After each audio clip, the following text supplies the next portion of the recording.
क्या सोचे थे कि अब नहीं ना लौटेंगे, जब तक तोड़ेंगे नहीं तब तक छोड़ेंगे नहीं, आपकी कुर्सी की चारों डंडी तोड़ देंगे। जिनके जमाइयों ने 52 साल तक तिरंगा नहीं उठाया वो हमें राष्ट्रवाद सिखाएंगे। कौन तिरंगा नहीं उठाया है? आरएसएस वाले नहीं उठाते हैं, जितने भी मीडिया चैनल वाले पत्रकार हैं, कुत्तों से भी बदतर उनको कर दिया है। मोदी जी कहते हैं भोग तब वो भोगते हैं, मोदी जी कहते हैं काट तब वो काटते हैं। तो 2024 में कौन आएगा? 2024 में विकास की आंधी और 24 में राहुल गांधी। जो जितना पनीर का पकौड़ा फेमस है ना, उतना ही बिहार का भगौड़ा फेमस है। इसी विदेशों में डंके इसी बात के बज रहे हैं कि भारत में अभी भी 80 करोड़ लोग भूखे नंगे हैं जो राशन की कतार में खड़े हैं। मेरे साथ खास मेहमान हैं अनुराग ओझा। अनुराग की काफी दिनों बाद वापसी हुई है। कयास लगाए जा रहे थे कि अनुराग ने बैटलफील्ड छोड़ दिया है। क्या अनुराग लोग कह रहे थे कि आप फरार हो गए दिल्ली से? वो चाहते हैं मकान छोड़ दें हम, अब भूत के डर से मकान छोड़ दें हम, उनके हम डरने से डरने वाले हैं। जब हमारे पूर्वज अंग्रेजों से नहीं डरे तो हम इन संग्रेजों से डरने वाले हैं। किन से? कौन संग्रेज? आरएसएस और बीजेपी वालों से हम डर जाएंगे? आपको लगता है चाटुकार और दलाल पत्रकारों से डर जाएंगे? गांव गए थे, अपने गांव तो जाना आना रहेगा। है मोदी जी, क्या सोचे थे कि अब नहीं ना लौटेंगे, जब तक तोड़ेंगे नहीं तब तक छोड़ेंगे नहीं, आपकी कुर्सी की चारों डंडी तोड़ देंगे। कैसे, क्या दिक्कत है मोदी जी से आप? मोदी जी से मुझे क्या दिक्कत है? मोदी जी को से पूरे 135 करोड़ जनसंख्या को दिक्कत है, 5 करोड़ लोगों को दिक्कत नहीं है, बस संघीय और आरएसएस वालों। एक चीज बताइए कि इस देश में महंगाई है नहीं है? एक आए थे महंगाई कम करेंगे, आए थे बेरोजगारी कम करेंगे, आए थे भूखमरी कम करेंगे। सबसे ज्यादा बेरोजगारी भूखमरी इन्होंने ही कर दी। पत्रकारिता को सबसे नीचे दबा रहे हैं, इसीलिए आए थे। 2013 से पहले क्या कहते थे? भाइयों बहनों मित्रों, मौजूदा सरकार महंगाई की मां नहीं ले रही है। मोदी जी, महंगाई की मां आप लेते हो, बेरोजगारी का बा आप लेते हो, महिला सशक्तिकरण का सा लेते हो, अडानी का तो आ ले लो महाराज, अडानी का आ तो ले लो, कम से कम कुछ नहीं ले रहे हैं ये। लेकिन लोग तो खुश हैं उनके राज में। कौन खुश है? कौन खुश नहीं है? कौन खुश नहीं है? बहुजन खुश नहीं है, संघी लोग सिर्फ खुश हैं, कोई हिंदू खुश नहीं है, मुसलमान खुश नहीं है, सिख नहीं खुश है, ईसाई नहीं खुश है। खुश कौन है? वही जो हराम की खाता है, भारतीय जनता पार्टी की गुड़ गाता है, वही लोग खुश होंगे। ये तो गलत कमेंट है। हराम अच्छा, जब किरण खैर कह देती है कि जो बीजेपी को वोट नहीं देगा उसे जूते मारो, वो बहुत बढ़िया कमेंट है, क्योंकि वो बीजेपी की सांसद है। कब कही उन्होंने? आज ही तो ट्वीट किया है। क्या? कि जो भारतीय जनता पार्टी को वोट नहीं देगा उसको जूते से मारना चाहिए। अब बताइए चाचा, आपको जूते से मारेंगे भारतीय जनता पार्टी वाले अगर आप वोट नहीं दोगे? हमको जूते से मारेंगे, हम तो भैया भारतीय जनता पार्टी को नहीं देंगे। किरण खैर आ जाए या अनुपम खैर आ जाए, सामने आओ, देखता हूं कैसे जूते मारते हो। तो बीजेपी तो राष्ट्रवादी पार्टी है। राष्ट्रवादी नहीं है, आतंकवादी पार्टी है। राष्ट्रवादी हमें सिखाएंगे। जिनके जमाइयों ने 52 साल तक तिरंगा नहीं उठाया वो हमें राष्ट्रवाद सिखाएंगे। कौन तिरंगा नहीं उठाया है? आरएसएस वाले नहीं उठाते हैं। और आज भी हमें तो लगता है आज भी अपने वहां पे कार्यालय पे नहीं लहराते हैं तिरंगा, और ये हमको बता रहे राष्ट्रवाद। हम तो कहना चाहते हैं कि जितने भी लोगों के बच्चों को राष्ट्रवाद के नाम पे गुमराह किया जा रहा है वो तो अपने बच्चों को समझा दें, कहीं आपके बच्चों को भी। भैया हमको भी बहुत दिन राष्ट्रवाद के नाम पे बहुत गुमराह किया गया। लेकिन धर्म के नाम पर सारा वोट तो एकमुश्त बीजेपी, हिंदू समाज तो बीजेपी को वोट करता है। हिंदू समाज में क्या कह रहा हूँ कि कौन करते हैं? 5% लोग करते हैं, बस कोई नहीं करता। 30% लोग इनके पक्ष में है, आरएसएस, बीजेपी और जितने भी बजरंग दल या और भी दल मिला के फिर होती है, बाकी कोई हिंदू इनके पक्ष में। लोग कह रहा है कि ईडी से सब डर गए हैं। ईडी सीबीआई का दुरुपयोग कर रहे हैं मोदी जी। हिम्मत है अगर मोदी जी में तो 3 घंटे के लिए मुझे दे दी ईडी सीबीआई। 3 जने जेल में होंगे, मोदी जी, अमित शाह जी और अडानी जी, तीनों जेल। कांग्रेस होती थी तो ईडी सीबीआई का दुरुपयोग नहीं करती। कितना दुरुपयोग कर लिया बता दो। आज बोलने का भी अधिकार नहीं है, चलने का भी अधिकार नहीं है। अगर मैं मोदी जी से सवाल पूछ लगा, मोदी जी बताइए 100 स्मार्ट सिटी क्यों नहीं बनाई, तो सवेरे ईडी सीबीआई भेज देंगे। ये तानाशाही नहीं तो और क्या है? हिटलर मरते दम तक एक बात झूठ की बोल के गया, उसने कभी नहीं बताया कि गुजरात में उसका एक पोता पल रहा है। हिटलर कैसे मोदी जी? हिटलर कैसे है मोदी जी? तानाशाही है नहीं है? कैसे? पत्रकारिता को दबाई जा रही है, आवाज को दबाई है। नेहा सिंह राठौर की आवाज दबाई गई, रवीश कुमार सच्चाई दिखाता था उसके चैनल को। ये देखिए वो एक वीडियो सुना, मेरे को वोट ना डाले तो फिर बड़े लानत की बात है। प्लीज सड़क बनाई तो पानी भर जाता था। अगर दीप कॉम्प्लेक्स में एक भी बंदा मेरे को वोट ना डाले तो फिर बड़े लानत की बात है। जाकर छितर फेरने चाहिए उनको, क्योंकि जितने मैंने इतने पैसे देखे उनकी। उन्होंने लानत की बात कही है। जूते फेरने। लास्ट की बतिया सुनो ना, लास्ट की बतिया सुनो ना। बोलता भारत भैया ट्वीट किया है ट्विटर पे, आप देख लीजिए। बड़े लानत की बात है। अरे लानत कह रहे हैं आप, अफवाह फैला रहे हैं, fake फैला रहे हैं। मैंने इतने पैसे देके उनकी पूरी सड़क बनाई तो पानी भर जाता था। अगर दीप कॉम्प्लेक्स में एक भी बंदा मेरे को वोट ना डाले तो फिर बड़े लानत की बात है, जाकर छितर फेरने चाहिए उनको, क्योंकि जितने मैंने इतने पैसे देके उनकी लानत कह रहे हैं आप, अफवाह फैला रहे हैं, जूते मारने की बात नहीं जूते कह रहे मारने की बात मैं अभी दिखाऊंगा, मैं भी दिखाऊंगा। आप बोलता भारत पे देखो, ट्वीट है नहीं है, झूठ बोल रहे हैं। मोदी जी जब झूठ बोलते हैं तो आप लोग उसको सच दिखाते हो। मजबूत से मजबूत लोहा टूट जाता है, कई झूठे इकट्ठा हो तो सच्चा टूट जाता है। आप लोग सच्चाई को हमेशा दबाने की कोशिश करते हो। मीडिया पैनल को देख लो या मोदी जी को देख लो, हमेशा सच्चाई को तो दबाते हो। मीडिया क्यों मोदी जी के साथ रहेगी? मीडिया क्यों मोदी जी के साथ रहेगी? मीडिया वाले ही मोदी जी के जमाई बन बैठे हैं। क्यों? मोदी जी जब उनसे कहते हैं कि आज तुमको ये भौंकना है तो वो कुत्तों की तरह भौंकने लगते हैं। जितने भी मीडिया चैनल वाले पत्रकार हैं, कुत्तों से भी बेहतर उनको कर दिया है। मोदी जी कहते हैं भोग तब वो भोगते हैं, मोदी जी कहते हैं काट तब वो काटते हैं। अरे पत्रकार हो महाराज, भारतीय जनता पार्टी के दलाल नहीं हो। आपके घर वालों ने लाखों करोड़ों पैसा खर्च करके आपको पत्रकारिता इसीलिए करवाया था कि भारतीय जनता पार्टी की दलाली करो, इसीलिए करवाया था, सवाल पूछने के लिए। सवाल नहीं पूछ रहे हो तुम। पत्रकार किस लिए बने थे? पत्रकार के 5 अगर मोदी जी डिक्टेटर होते तो आप इतना बोल पाते? अच्छा एक चीज बताइए, किसको बोलने का अधिकार है? मैं यहाँ पे बैठ के बोल रहा हूँ, पब्लिक प्लेस में जाऊं मैं, भारतीय जनता पार्टी के संघी लोग हमें उठा ले जाएंगे, संघी लोग उठा ले तो आप क्या चाहते हैं? मोदी विरोधी बोले, मोदी समर्थक ना बोले? मोदी समर्थक नहीं, वो भाजपाई नहीं, वो दंगाई हैं, वो दंगाई हैं। मोदी समर्थक कौन है? मोदी समर्थक जो है वो बात समझता है। और हम कहते हैं जो मोदी समर्थक हैं तो उनको सिलेंडर सस्ता मिल रहा है। कहाँ महंगाई है? कहाँ महंगाई है? कहाँ महंगाई? सिलेंडर कितने का है? 400 वाला हमें सिलेंडर दे दो, हमें महंगाई नहीं दिखेगी। मोदी जी आए थे, कहते थे महंगाई कम करेंगे, किसानों की आय दुगनी करेंगे।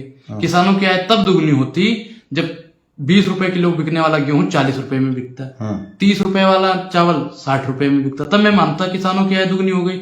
इन्होंने भैया यूरिया का दाम महंगा कर दिया, खाद का महंगा कर दिया, कीटनाशक दवाइयों का दाम दुगना कर दिया। इन्होंने आय सिर्फ और सिर्फ उद्योगपतियों की दुगनी करी है। इन्होंने कहा महंगाई कम करेंगे। एक चीज बताइए, 400 वाला सिलेंडर जब 200 में मिलता तब हम मानते मोदी जी सच्चे प्रधानमंत्री हैं, अच्छे प्रधानमंत्री हैं, निकम्मे प्रधानमंत्री हैं, बेशरम प्रधानमंत्री हैं। देश का सबसे पनौती अगर प्रधानमंत्री हुआ तो नरेंद्र मोदी हुआ है। देश का तो दुनिया में नाम हो रहा है। किस चीज का नाम हो रहा है? कि देश में लोकतंत्र नहीं है, देश में महंगाई बढ़ रही है, भारत में महिला सुरक्षित नहीं है, भारत में किसान सुरक्षित नहीं है, संविधान सुरक्षित नहीं है। इसी चीज के डंके बज रहे हैं। और किस चीज के डंका बज रहा है बताइए? कोई पत्रकार अगर बता दे तो हम मान जाएंगे किस चीज के डंके बज रहे हैं। डंके किस चीज के बज रहे? बजाइए भैया। तो सारे टीवी अखबार वाले बीजेपी के साथ क्यों हैं? क्यों उसकी मोदी जी से की तारीफ क्यों कर रहे हैं? क्योंकि उनको आईटी सेल वाले पैसा देते हैं, चैनल वाले तो देते ही देते हैं। और जो उद्योगपति हैं, मोदी जी के पति हैं, अगर वो उनकी दलाली नहीं करेंगे तो तुरंत चैनल खरीद लिया जाएगा। चैनल खरीद लिया जाएगा तो बेरोजगार हो जाएंगे, उनको कहीं रोजगार नहीं मिलेगा। हम क्या कह रहे हैं, उनको कोई ठेला चलाने का भी काम नहीं देगा पत्रकारों को, क्योंकि इतना इन्होंने नफरत बो दिया है हिंदू मुसलमान करके, हिंदू मुसलमान करके, हिंदू मुसलमान करके, कि इनको कहीं रोजगार भी मिलने वाला नहीं है। तो सोचिए, क्या आप लोग इनकी बातों से सहमत हैं? लेकिन सवाल ये है अनुराग कि मोदी जी कुछ तो बढ़िया किए होंगे, कोई काम तो आपको अच्छा लगता होगा। हाँ, 2 काम उनका अच्छा लगता है ना, युवाओं के लिए पकौड़ा योजना और अरबपतियों के लिए भगौड़ा योजना। 2 ही योजना मोदी जी की इस देश में सक्सेस हुई है, तीसरी कोई नहीं। आप बता दो क्या गरीबों के लिए कौन सी योजना लाए हैं मोदी जी? इन्होंने कहा खाता खुलो 15-15 लाख आएंगे।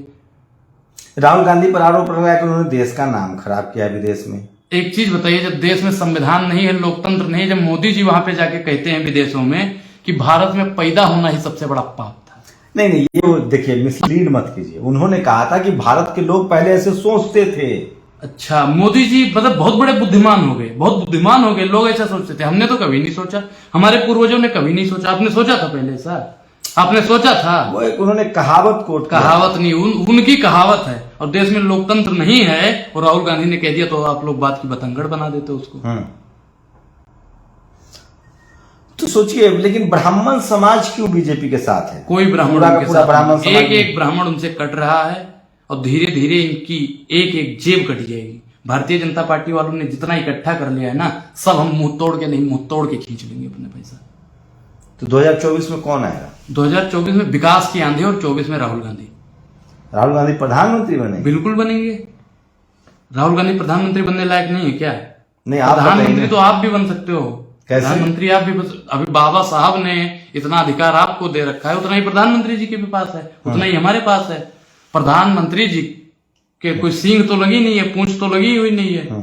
प्रधानमंत्री आप भी बन सकते हो, चाचा आप भी बन सकते हो। कोशिश करिए, संविधान ने अधिकार दे रखा है।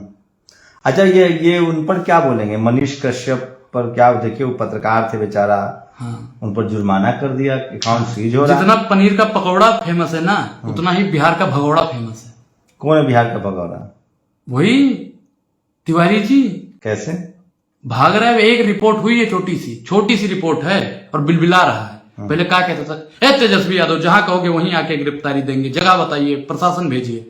और एक रिपोर्ट होते ही बिलबिला रहा है, कहीं कानपुर, कहीं गोरखपुर, कहीं देवरिया, कभी छपरा, कभी कहीं नेपाल चला जाता है। हिम्मत है तो आइए ना सामने।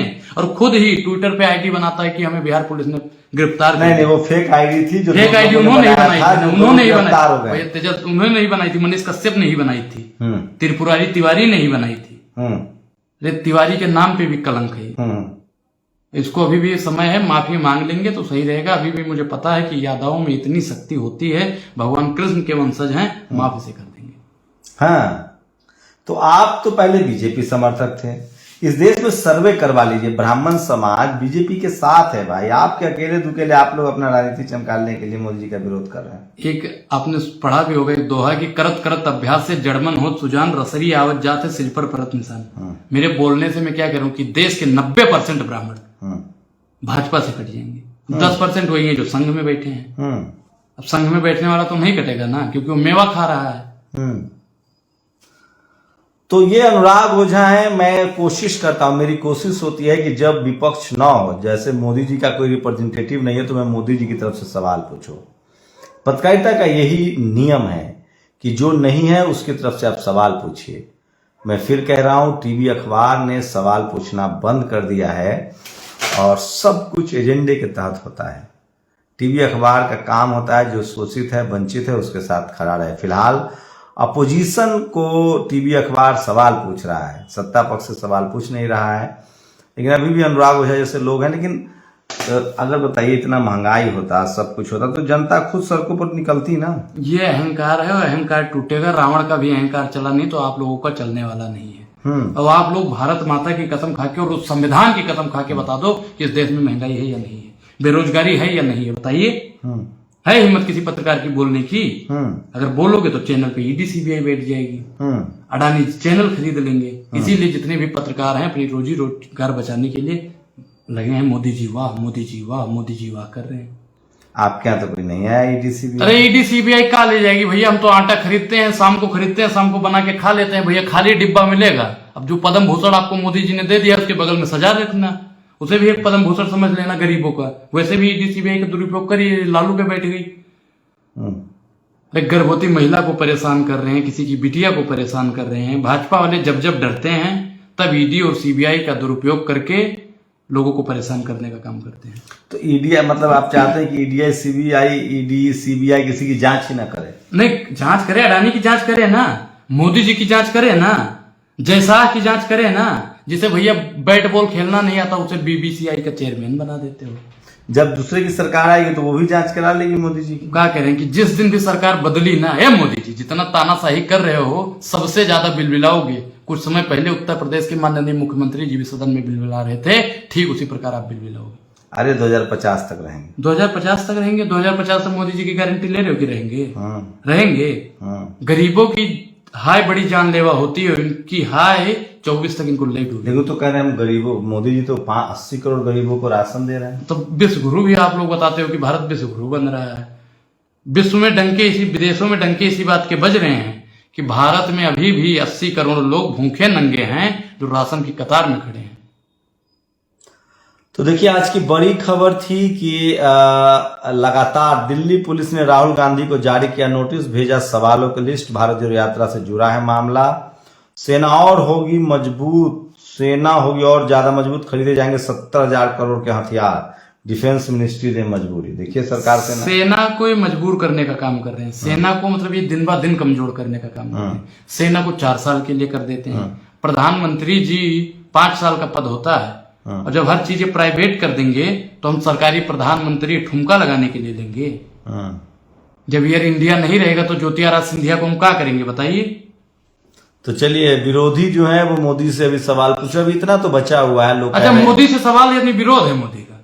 मोदी से सवाल पूछना संविधान ने हमें अधिकार दे रखा है, उसे आप मोदी विरोध कहते हो।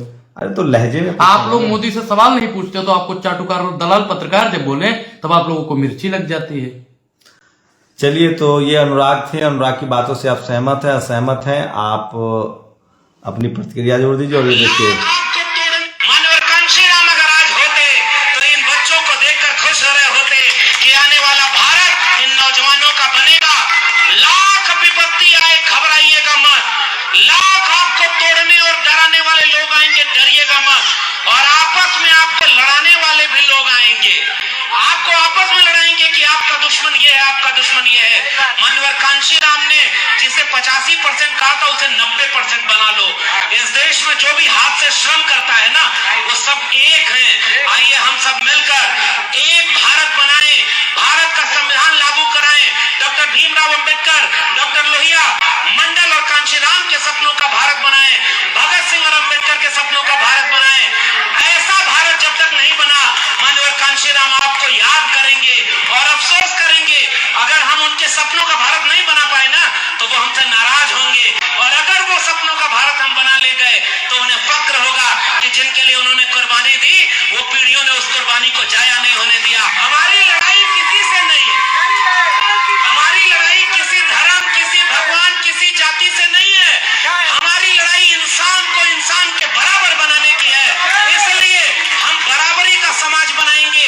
कोई बड़ा छोटा नहीं, कोई अमीर गरीब नहीं, कोई छोटा बड़ा नहीं, कोई जाति के नाम पर श्रेष्ठ नहीं। आओ इंसान को इंसान से मिलाने का ये त्योहार मनाएं। कोई प्रधानमंत्री बन जाए, कोई राष्ट्रपति बन जाए, कोई मंत्री, सांसद, विधायक बन जाए, अरे वो कुर्सी किराए की है। आज कोई बैठा, कल कोई बैठेगा। लेकिन जिस कुर्सी पर डॉक्टर अंबेडकर, डॉक्टर लोहिया मंडल और कांशीराम बैठे, उस कुर्सी को कोई अब हथिया नहीं सकता। वो वास्तविक कुर्सी है। भारत का संविधान लागू नहीं हुआ था तब पुरुष और स्त्री में भेदभाव था ना? शिक्षा सबको मिलती थी क्या? तो ये लक्ष्मण यादव हैं, और जो अपनी बात कह रहे थे, मैं इसलिए कह रहा हूं कि आप सब लोग संवैधानिक दायरे में रहकर सरकार से सवाल पूछे। अभी भारत का संविधान है, आप लोग अपनी प्रतिक्रिया भी जरूर दीजिए। शुक्रिया। नेशनल दस्तक की आपसे गुजारिश है कि अगर इसको बचाना चाहते हैं तो नेशनल दस्तक को सब्सक्राइब करने के लिए रेड कलर के सब्सक्राइब बटन को दबाएं, फिर बेल आइकन की घंटी दबाएं।